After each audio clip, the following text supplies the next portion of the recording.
दोस्तों कैसे हैं आप। आई होप आप बहुत अच्छे होंगे।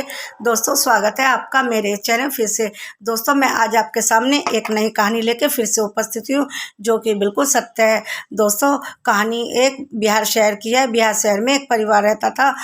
वह परिवार बहुत ही खुशहाल ज़िंदगी गुजार रहा था। उस परिवार में पति पत्नी दोनों ही रहते थे और पति तो आईएएस अफसर था और पत्नी हाउसवाइफ। उस परिवार के बराबर में एक परिवार और रहता था जो कि राजनीति से ताल्लुक़ रखता था। उस परिवार में पति पत्नी और एक बेटा रहता था। बेटे का नाम सुमित था। ऐसे में वह उनसे बातचीत हो जाती थी जो कि आईएएस अफसर थे। कभी कभी उनसे मुलाकात भी हो जाती थी। सुमित जो कॉलेज की पढ़ाई कर रहा था उसकी नज़र एक दिन आईएएस अफसर की बीवी पर पड़ गई तो वह उसको बार बार ताक-झाक करने लगा। तो वह उसकी जो आईएएस अफसर की बीवी थी वह इग्नोर करती, लेकिन ऐसे ही बहुत दिन गुजर गए।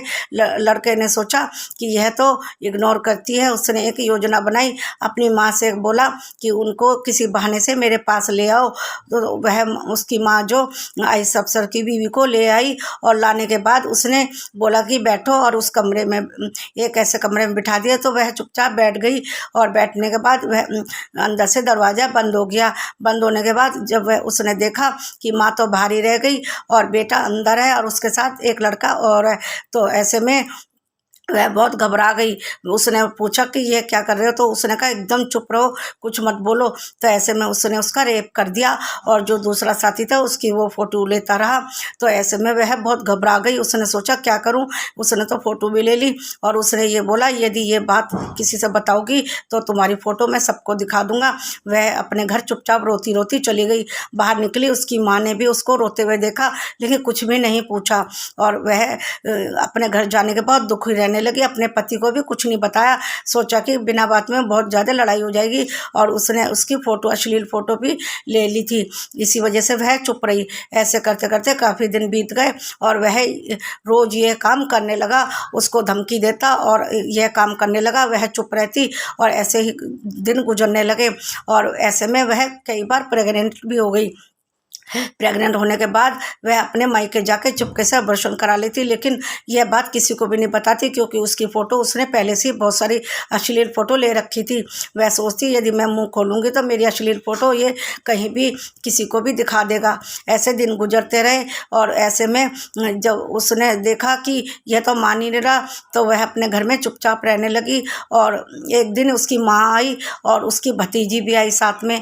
भतीजी के साथ भी उसने ऐसे ही योजना बनाकर रेप किया और उसकी जो दो नौकरानी थी उसके साथ भी रेप किया क्योंकि उसकी हिम्मत बढ़ती जा रही थी, क्योंकि उसने तो डर की वजह से मुंह नहीं खोला। उसने सोचा कि वह चुप रहेंगी, लेकिन ऐसे में एक दिन उसके पति को ये सब बात मालूम पड़ गई। उसने फिर सारी बात उसको बता दी।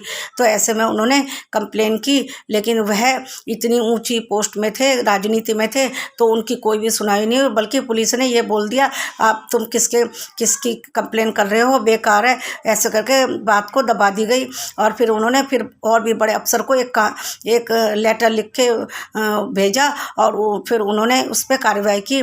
उसके बाद भी वह झूठी साबित हुआ क्योंकि वह बहुत ही ऊंची पोस्ट पे थे। उनकी कोई भी बात नहीं मान रहा था, जबकि आईएएस अफसर भी बहुत बड़ी पोस्ट पे होता, लेकिन राजनीति से बड़ा कोई भी नहीं होता। हमारे देश में यही माना जाता है कि उन्हीं की बात मानी जाती है। ऐसे करते करते दिन गुजरने लगे। फिर उन्होंने एक मीटिंग बैठाई और उसमें फिर सारी बात बताई। फिर ऐसे करके इस केस की सुनवाई हुई। फिर जब कोर्ट में केस चला तो उसके बाद लड़के ने उसी औरत पे ये इल्ज़ाम लगाया कि वह मेरे पे ही डोरे डाल रही थी और यदि वह डोरे नहीं डालती तो आज तक उसने कंप्लेन क्यों नहीं की और मुंह क्यों बंद रखा। और ऐसे में उन्हीं के वकील ने उस पर बहुत उल्टे सीधे इल्ज़ाम लगाए। ऐसे में वह चुप रहे और उनकी नौकरी भी आईएएस अफसर थे, वो नौकरी भी नहीं छोड़ सकते थे। इसी वजह से वह वहीं रह रहे थे। रहने के बाद जब उन्होंने देखा बहुत बदनामी हो गई, वह शहर छोड़ के दूसरे शहर में चले गए और उनको इतना सदमा लगा कि वह उनकी जो पति था उनकी स्वर्गवास हो गया, हार्ट अटैक हो गया, वह मर गया। सिर्फ पत्नी ही उस परिवार में रह गई थी। रहने के बाद वह अपने माँ के यहाँ पे चली गई। अब एक गुमनाम ज़िंदगी गुजार रही है, क्योंकि उसका तो सब कुछ उजड़ गया। पति होते हुए, इतनी अच्छी पोस्ट में रहते हुए भी उसको कुछ नहीं मिला, और एक राजनीति में होते हुए भी लोगों ने उसको इतना दबाया, रेप होता गया, भतीजी से रेप किया, मेट से रेप किया, फिर भी वह बच गया। क्यों बच गया? क्योंकि वो राजनीति में था। और आईएएस अफसर क्या छोटा होता? नहीं होता ना। फिर भी वह कुछ भी नहीं कर पाए। दोस्तों, यदि एक आईएएस अफसर कुछ नहीं कर पाया, तो हम तो आम जिंदगी है, हम तो आम हैं, हम लोग तो फिर कुछ भी नहीं कर पाएंगे। तो ऐसे के राजनेता अपनी मनमानी करते हैं। दोस्तों, मेरा ये कहानी सुनाने का मतलब सिर्फ ये था, बेटा तो होता है गलत, लेकिन उसका साथ उसकी माँ ने दिया। ऐसी माँ भी होती है जो एक दूसरे औरत को शर्मसार कर सकती है, उसकी इज्जत के साथ खिलवाड़ करा सकती है अपने ही बेटे से। दोस्तों, कितनी दुख की बात है। हम अपने बच्चों को अच्छी शिक्षा देते हैं, दूसरे औरत की इज्जत करना, ना कि हम ये कहेंगे कि उसकी इज्जत उजाड़ो। क्योंकि जैसे हमारी हम माँ हैं, हमारी इज्जत है, ऐसी दूसरों की माँ की इज्जत है, दूसरों की औरतों, माँ बहन की इज्जत है। लेकिन उसकी माँ ने ऐसा नहीं किया। यदि उसकी माँ उससे पहले ही रोक लेती, ये सब ना होता। दोस्तों, कितना खुशहाल परिवार था और कितनी ऊंची पोस्ट में जॉब कर रहा था, लेकिन फिर भी क्या मिला उसको? एक गुमनाम जिंदगी, एक ऐसी हार्ट अटैक हो गया उसको, और उसकी ज़िंदगी बेकार हो गई। दोस्तों, क्या इंसानियत बाकी है दुनिया में, बताइए? कुछ भी नहीं रह गया।